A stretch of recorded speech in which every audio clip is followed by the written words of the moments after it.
E se o pior momento da vida fosse, na verdade, o começo da maior colheita de todas?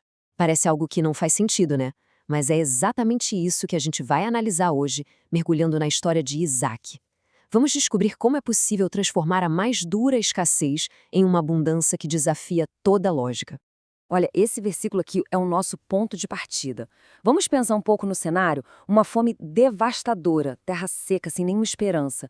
E Isaac, contra tudo e contra todos, ele vai lá e semeia. O resultado? 100 vezes mais. A razão para esse milagre não está no solo, nem na técnica, mas está bem naquela frase final, porque o Senhor o abençoava. É essa fonte que a gente vai investigar. E essa é a pergunta que ecoa na vida de todo mundo, não é verdade? Como é que se floresce quando o cenário ao redor é um deserto? Seja numa crise financeira, num desafio emocional ou num vazio espiritual, a ideia de prosperar parece até uma miragem. Mas vamos desvendar como isso se torna não só possível, mas uma realidade. Primeiro, a gente precisa encarar o deserto de frente. Ele não é só areia e calor. É uma experiência de crise, sabe? Um lugar onde a vida parece que vai se esgotando. Toda crise é uma encruzilhada. De um lado está o caminho do desânimo, da lógica da sobrevivência a qualquer custo. Do outro tem um caminho que é menos óbvio, o da confiança. Aquele passo de fé, mesmo sem enxergar a estrada inteira. E é essa escolha que define todo o destino. O profeta Amós, ele pinta um quadro bem brutal da escassez com essa imagem de dentes limpos. Não porque a higiene era boa, mas porque simplesmente não havia o que comer. É uma imagem que dói, que mostra o que o deserto realmente é. Um lugar de vazio absoluto, onde tudo parece que secou.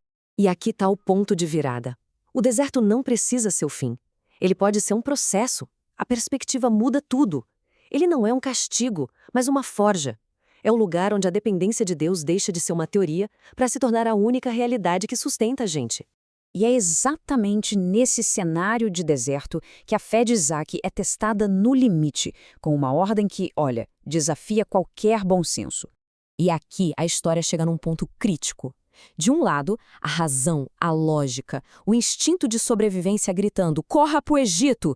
O Egito era a segurança, a abundância, o celeiro do mundo, era a saída de emergência mais óbvia que existia.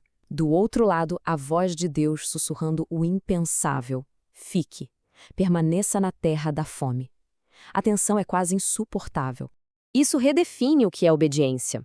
Não é seguir regras sem pensar, mas um ato de confiança radical. O pai de Isaac, Abraão, é o maior exemplo disso. Ele saiu sem saber aonde ia, movido não por um mapa, mas pela confiança em quem o estava guiando. A vida de Abraão foi uma verdadeira aula de fé. Sair de casa, acreditar na promessa de um filho já em idade avançada e o teste supremo, está disposto a oferecer esse mesmo filho. Isaac não apenas ouviu sobre fé, ele viu, em primeira mão, o que era confiar contra todas as probabilidades. E então o que acontece quando a obediência vence o medo? O resultado é uma colheita que a lógica simplesmente não consegue explicar. 100 por 1. Não foi uma colheita boa, foi uma explosão de vida no meio da morte. Isaac não só sobreviveu à fome, ele floresceu nela.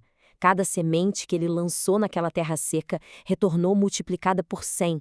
É uma matemática que desafia a lógica, a biologia e principalmente o desespero. Só para a gente ter uma dimensão disso, os estudiosos dizem que uma colheita nessa proporção seria considerado um milagre até nas terras mais férteis do mundo, em tempos normais. Isaac estava num deserto durante uma seca. Isso não foi sorte. Foi um milagre explícito. E a bênção foi como uma onda, sabe? Não parou na colheita. A obediência gerou provisão. A provisão gerou prosperidade, simbolizada pelos poços novos. E a prosperidade, em vez de gerar arrogância, gerou paz.